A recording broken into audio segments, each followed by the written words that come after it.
Il maltempo che sta investendo la Sardegna ha costretto ieri i vigili del fuoco ad una serie di interventi nel Nuorese e nell'Oristanese.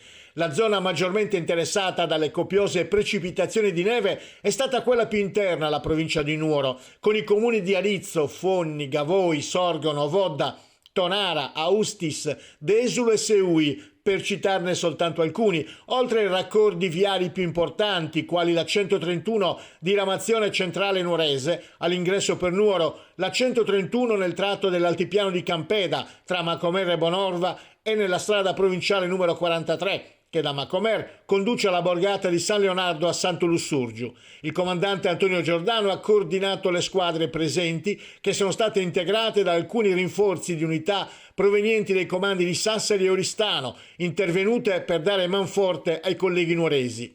Gli interventi sono proseguiti per tutta la serata, impegnando tutte le squadre disponibili per la rimozione degli ostacoli al traffico derivanti dagli alberi che sono abbattuti al suolo, ostruendo la circolazione stradale già fortemente rallentata dalla presenza della neve.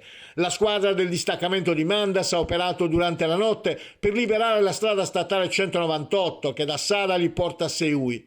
Anche in questo caso, dovuto alle abbondanti precipitazioni nevose, alcuni alberi sono caduti sulla carreggiata e la squadra dei vigili del fuoco intervenuta ha ripristinato la viabilità e ha messo in sicurezza il tratto viario.